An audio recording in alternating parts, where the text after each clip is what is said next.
Living in Portugal these last couple of years has felt like a three-ring circus.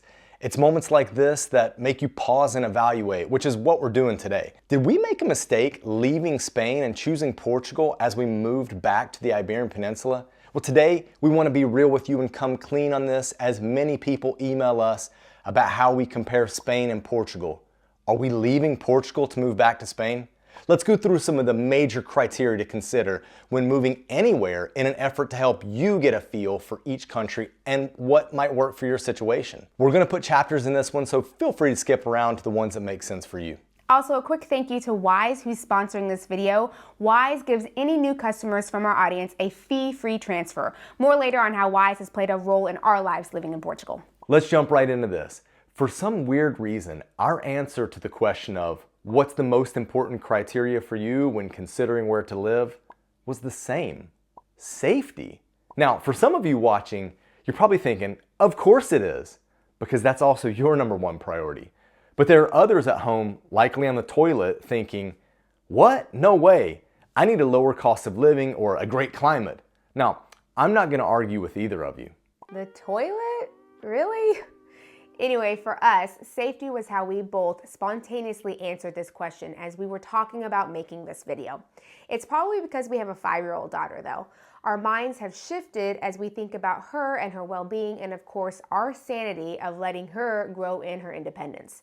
Here's the thing, though. We've lived in some of the safest countries on earth, but when it comes to personal safety, there are some distinct differences. For example, there are much higher incidences of pickpocketing in Spain than Portugal. In fact, I've not had any friends here pickpocketed. In Spain, everyone in our close circle of friends had either been pickpocketed or robbed. Now, I wouldn't be authentic if I didn't tell you that I did have a bag stolen while living in Porto. We were at Bom Sucesso. It was a lunch meeting among a group of international friends. One guy said that he would watch everyone's stuff while others went to get their lunch and then bring it back to the table. I left my bag. It had a gym towel, a locker lock, and a water bottle in it. Now, I came back to the table 5 minutes later, and the one guy had gone to grab his lunch, and 2 of the other guys had taken over to watch.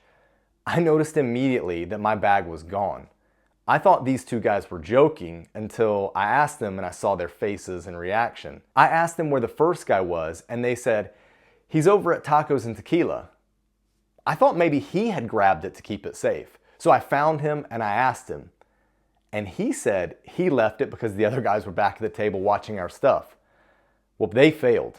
Lesson learned. Now, this was nowhere near as expensive as the time I was actually pickpocketed on the very day we moved out of Madrid. I said goodbye to my roommate Javi. He had just given me back my rental deposit, so I had around 400 euros in my passport holder as Kalie and I were headed to the airport with all of our stuff. We went down into the metro to go from the city center to Barajas.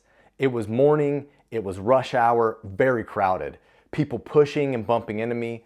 As the train got further from the city center, the crowd started to thin out, and a man signaled to me that I had dropped something. I looked down, and lo and behold, it was my passport holder. I thought, oh crap, there is no way that that thing just fell out. We were 1 stop away from the airport metro stop, and I didn't want to fully open my passport holder and look at what was inside. So I quickly glanced to see if my passport was there. Whew, it was there.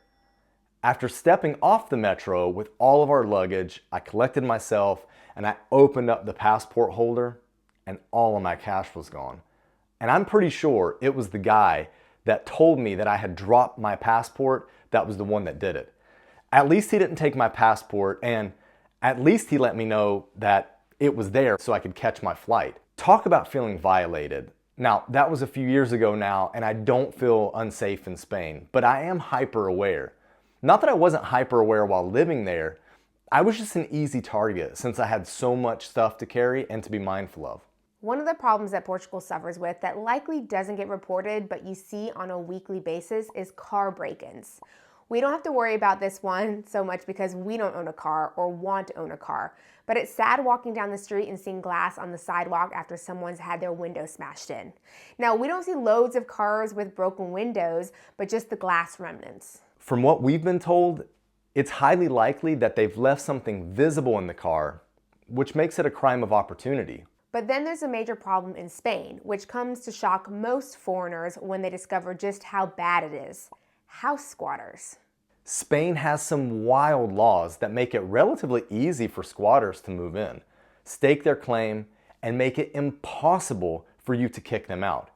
We've even heard that a property owner isn't allowed to cut the power or water off to get squatters out because of humane laws. We're not making this stuff up. We know someone who had this problem in the south of Spain. Needless to say, they're currently in the process of selling off all their properties in Spain. Others are finding that they need to either hire people to stay in their place while they're gone, or at least find someone on trusted house sitters to take care of their place while they go on vacation. I do know in Portugal that harassment isn't really taken seriously when you go to the police station. I've had friends who have had issues and the police were useless. That being said though, I know the same happens in Spain. As a woman, I want to be able to comfortably walk around the city I live in, and if I had to choose, there are more places around Portugal where I can do that. Okay, these are rare examples. Day to day, we don't feel unsafe in either country. Spain is less safe, sure, and we are more aware of our belongings there, but since we overall feel safe in both, when we compare these two countries, safety doesn't weigh too heavily in our decision making. But the next criteria does, and always has, more so for Josh than me. Unless we hit the lottery, that we don't play, it will always be a huge part of our decision making. And honestly, if we were to win the lottery, I wouldn't think about it, but Josh still would. It's something that a lot of people trying to live on Social Security and modest retirement income have at the top of their list: cost of living. We're not going to beat around the bush here. The major factor when it comes to cost of living in either country, and the one that's gotten more out of control recently in Portugal, is housing. Most of the other costs when it comes to living in Portugal and Spain are very similar, with marginal differences when it comes to groceries, for example. Some Portuguese travel across the border, load up on groceries in Spain, while some Spaniards go across the border for a cheaper meal out.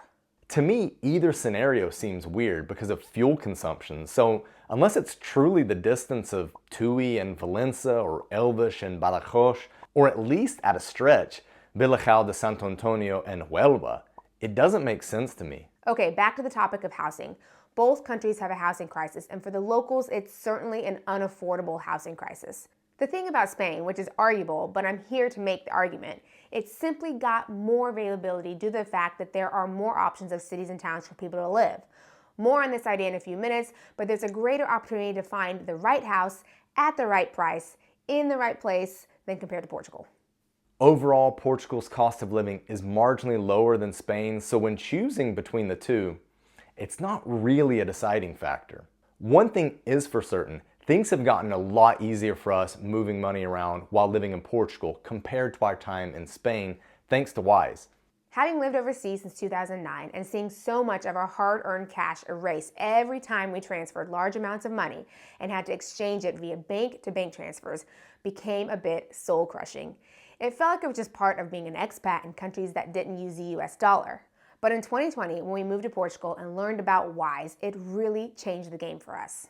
We were able to start seamlessly transferring money from USD into our local euro currency bank account using Wise Online's platform and app. With Wise, you always get the mid-market rate when transferring money from USD to Euro. You will always see how much your transfer will cost, and there are no hidden fees. If you send over $25,000 in a calendar month, you'll get a discounted rate.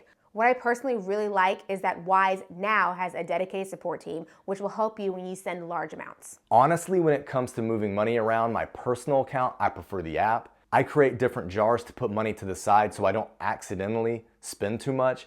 I have different jars for US taxes, taxes in Portugal, and even money I set aside for special trips and a furniture budget if we ever get to move into that house we're building. Wise, of course, does take a fee for facilitating currency exchanges, but it's way less expensive than what the banks were charging us all those years ago. And we can move our dollars into other dollar jars without a fee at all, just like we can transfer money to each other or friends to split a bill or to help pay for a group gift.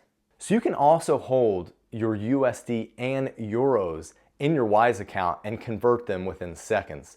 Overall, Wise will save you a lot of money. We've used it for over 5 years now. If you're not a Wise customer already, consider taking advantage of their fee-free transfer offer up to $600. Use the link in the description section below to sign up as a new customer. Wise will help you with your new cost of living internationally. Let's get moving to the next criteria as it's come into the crosshairs in recent years, and especially this year. Many people hailed Portugal as a place of political stability and predictability. However, if you've moved here around the time we did and lived in Portugal from 2020 to now, you'll likely know that it's been anything but stable and predictable. Is that a bad thing? Let's wait and see. From Portugal's perspective, there have been 3 snap elections in 4 years. Why the snap elections? Corruption. Now, in some regards, it's refreshing to hear that political corruption is being caught and called out because most of us feel it's happening everywhere. When we lived in South Korea, it seemed like it was always happening there too. The truth is that Portugal and Spain are 1 point apart on the corruption perception index, with Spain being perceived as slightly more corrupt. For those living in Portugal, you might be too close to the trees to see the forest as you're considering if the grass is greener on the other side. While the past 5 years has seen the rapid rise of Chega, a right-winged party, Spain has had the same things going on. In what used to be a more solid 2-party system, politically speaking in Spain, it's now fragmented. So Team Portugal, we'd like to introduce you to Vox. Vox is likely all that's been said about Chega in Portugal and more. So while Chega is 6 years old, Vox is around 13 years old. But what about those that aren't on the Iberian Peninsula weighing up a move to either country? Here's what we can say. Both currently have good pathways to get here. While some countries make it really challenging for North Americans to move to without a job, sponsoring their visa, Spain and Portugal have a pretty clear process with actionable steps. These steps are different, but they're not worlds apart. Both countries are also processing visas in relatively reasonable times, but Spain is probably doing a better job here. Except if you're talking about the golden visa, because, well, Portugal is doing an awful job at that, but still crushing Spain because Spain did away with their golden visa altogether. Be warned, the issues that many face and complain about in Portugal when it comes to bureaucracy isn't so much on the front end. It's when you're here that problems tend to occur. IMA, the agency responsible for issuing visas and renewing residence permits, has gotten off to a rocky start, although the signs of improvement are starting to slowly show. In this regard, but just barely, we'll give the edge to Spain. However, we do believe that we're living in a snapshot in time, and when we first moved to Spain years ago, we had to do bureaucratic stuff, we were always getting the runaround, and things rarely got accomplished on the first try. So the next thing that you might consider, and it was a criteria for us, at least initially all those years ago, is the language. Let's be honest, Spanish in many ways is easier. You or your partner might already know Spanish. You've probably heard it more often, even though it's Latin American Spanish, and not the varieties of dialects from Spain. There are more language learning resources and media as well. Portugal isn't doing so badly when it comes to resources nowadays, though. Since 2020, the rise of online creators making content to help foreigners learn European Portuguese has exploded. We have several favorites and courses that we've taken over the years, which you can check in the description section below. Some of them offer discounts using our links. But we'd be lying if we didn't say that Portuguese is more difficult than Spanish. I haven't actively studied Spanish in over a decade, and I was watching an interview with a footballer after a game, and I'm pretty sure that I understood him better in his interview than I do 99% of the ones I hear in Portuguese now. Ultimately though, I've really enjoyed learning Portuguese and want it to be solidified as my second language. I know that I need to carve out more time in my day to study and be bolder to practice, but I do love it. It's fun. I think the reason why it's been more fun to learn Portuguese compared to Spanish is because of the people. Generally speaking, people in Portugal compared to Spain, or at least Porto compared to Madrid, are nicer and more accommodating or hospitable than the Spaniards. Speaking from our experience and the experience of many that we speak with, Portuguese have gone out of their way to help us accomplish things that we've needed to get done while living here. The same can't be said from things we've witnessed and experienced in Spain. I'll never forget the night of the Champions League final in 2010 at the Santiago Bernabéu in Madrid. It was Inter Milan from Italy against Bayern Munich from Germany. We went out with a big group of foreign friends to our local spot and we watched with horror as the Germans were refused service, where the Italians could get their food and beer with little pushback. So what was the problem? The language. The Germans were either trying to see if the Spanish servers spoke German or English, whereas the Interfans just spoke Italian. Because Italian and Spanish are close enough and can be understood, they got served. How do we know this is what happened? A bunch of us stepped in during all the madness and we started asking the Germans what they wanted and started ordering in Spanish for them. The servers would then bring the items and we'd just start pointing like air traffic controllers where the food and beer should go. So there's a softness with the Portuguese that isn't apparent with Spanish, unless you speak Spanish. The Spanish are certainly more gregarious and louder than Portuguese, although there are definitely some Portuguese that'll debate me on that. You're likely not going to know what you prefer until you're in it. For example, we recently had some good friends that we made living here that moved from Porto to Sevilla, likely for this very reason. They know Spanish way better than Portuguese, and when in Spain, they felt a better connection to the people due to the cultural similarities. Those are key criteria that we've thought about more recently. However, there are topics that we fleshed out more analytically in a video not too long ago that you can check out as we compared Portugal and Spain. There should be a little card link above, but I'd encourage you to think about those major considerations that we're about to outline now before jumping ship to the next video. Spain blows Portugal away when it comes to infrastructure. I'm not going to belabor this point because, again, we talk about this in the other video, but every time we visit Spain now, it just catches us off guard because we're used to the Portuguese infrastructure and forget how Spain just does it better. How can two countries so close to each other be worlds apart in certain ways? Well, as Roy Kent from Ted Lasso puts it, money. There are lesser known cities in Spain that from an infrastructure standpoint are decades ahead of their Portuguese counterparts. So if you're looking for that in a city that you'll call home, you simply have more options in Spain. Vigo, Bilbao, Malaga, and Valencia are 4 places that are demographically comparable to Porto that offer the same, if not more. Because here's the thing, we have learned something really important over the past 15 years, especially since leaving Spain and going back for visits. Our opinion struggles with Spain weren't with Spain, they were with Madrid. Madrid to us is a meat grinder, and it's not mincing up wonderful chorizo. Well, it is, but that's not what we mean here. It grounded us into a pulp. Sure, we arrived as 2 kids in our 20s looking to build an international life, but trying to adapt to Spanish life and culture while staying out too late and drinking maybe a little too much at times really wore on us. What also wore on us and stuck with us in a negative way were the people. We met some of the most unreasonably nationalistic people we've ever encountered in our travels. The general culture in Madrid is very capital first. Things and relationships can feel more transactional than anything. And because of our time there in that pressure cooker of people hustling and bustling around us, we formed an opinion that ultimately this is Spain. Time and distance has taught us. It's not. But time and closeness has also taught us something. The very first time we set foot in the invincible city, we caught a feeling, a glimpse of magic that we've only ever felt in this city, Porto. We love Porto. From the football club to the people, the city is the perfect size for us. It's international enough while still being very Portuguese in so many ways. It gives us the chance to always feel like we're living abroad, which excites us. And it's felt like a city that's loved us back for the last 5 years or so. We've never not felt at home here, but our experience living abroad has taught us that things can change. Oftentimes we get the question, why did you leave Spain? And although the answer we have is the answer and that doesn't change, what has changed is life, our lives. You know, Kalie once said that she would never live in Spain again. The reason I said that is because we were at the beginning of our living abroad journey and I wanted to always be moving forward and moving somewhere new.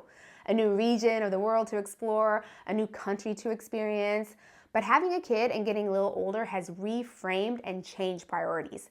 Safety wasn't the #1 priority, and now it is. When we left, I was done with Spain, mainly because of the people, but it was probably just the average Madrileño that wore me out. Next, we get the question, why did you choose Portugal? And the answer always gets boiled down to climate, cost of living for us, the work-life balance, the slower pace of life, the city of Porto, and the people. But still people ask us, and we also consider to ourselves, where would we go in Spain? And if you were paying attention, you probably heard the answer. Vigo, Bilbao, Valencia, and Malaga would all be in consideration. But ultimately, we're not leaving Portugal. At least not yet. We've built community, we're building a house. We might have a critical role in a new international school coming to the city. We've moved here when our daughter was 9 months old, so it's all she's really ever known, and she highly identifies with Portugal. We know there are so many other things in store for us, but life does change quickly. Hopefully not as quickly as immigration policies here. And we reserve the right to change our minds in the future too. If you want to see an objective breakdown of important categories to consider between Portugal and Spain, click this video right here. Until next time. Let's get moving. Bye. Bye.